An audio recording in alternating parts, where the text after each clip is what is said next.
Hey guys, and welcome back to the channel. On today's episode we are going to be discussing 3 sub $30 mods that I've done to my four-wheel drive that serve an excellent purpose or I have found worth in. So they're all really cheap, really easy. Obviously they are sub $30, but they're all easy things to put on the car. Very little knowledge for all of them bar one.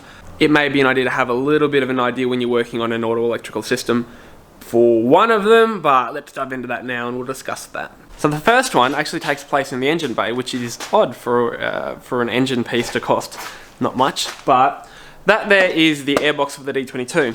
Now, I've never really had an issue with things getting in and out, but what I have found is a little O-ring. So this is a polymer O-ring, it's injection molded. It cost me $22 off of eBay.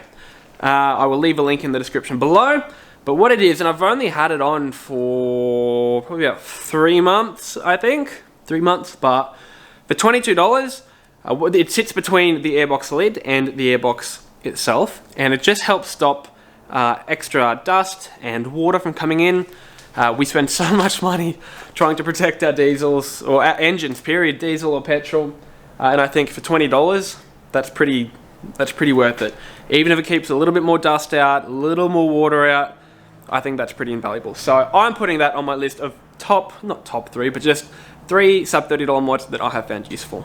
So the next thing on my sub $30 modifications list is this little 12-volt system that I have here. So you've got 2 little USB inputs there, and you've got a voltmeter. Now everything is activated by a switch. So I've got the voltage for my auxiliary battery. Now I will swap those over with the one that's not being used at the moment. I will swap that over soon, and I will make use of the room on my EDS, as that's currently giving me the voltage for my cranking battery. But that's how I've done it for now, because I was, lazy. But like I said, you've got your USB spots down the bottom. I'll try and flip those open for you. I'm sure you know what they look like, but they just sit there. Really handy for charging your phones while you're camping. Like I said, it's drawing off the auxiliary battery, so it's not charging off your cranking battery.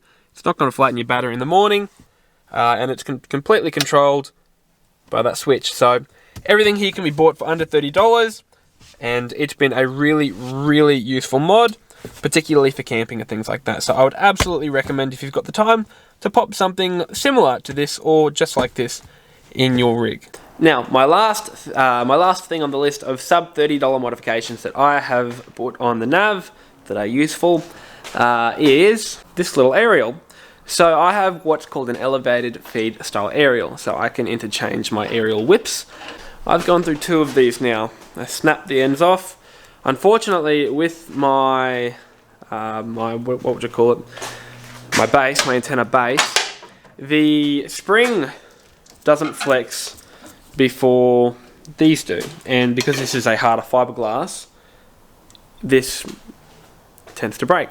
So these little things here are, one, suitable for most of the driving that I do. I do intend to replace the longer one and just keep it behind the back seat. But that there is suitable for what I do. Now, this is going to depend a little bit on your style of driving or your style of trips that you're doing. Because the reality being, the size of the antenna does change the radius. Is that the right word? The radius? It does change the area of coverage that you'll get from the aerial. So, and realistically, we're all pretty tight-knit in the convoy anyway when we are tripping out. So we're all usually pretty close together. So this is really quite helpful, and it doesn't break, which is nice. I like when things don't break. So that is possibly my favourite sub $30 mod. They're so helpful. They're really cheap. They're about $15 off of eBay. That is a GME aerial tip, which is, funnily enough, on the top of a unit and aerial. That had nothing to do with it. But like I said, you can do whatever you want to this little... Doesn't break. They're great. They're really good. I think they're worth the money if you have this style of aerial anyway.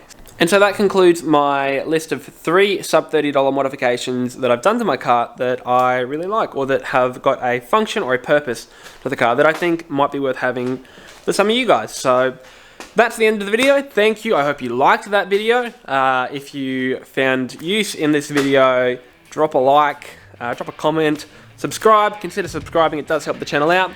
Don't forget to like, subscribe. You can follow me on Instagram, Facebook, YouTube. Hit that bell button so you get a notification every time I post a video. And I'll throw my Snapchat in the link below, and you can follow me there as well. Thanks for watching. I'll see you guys in the next video.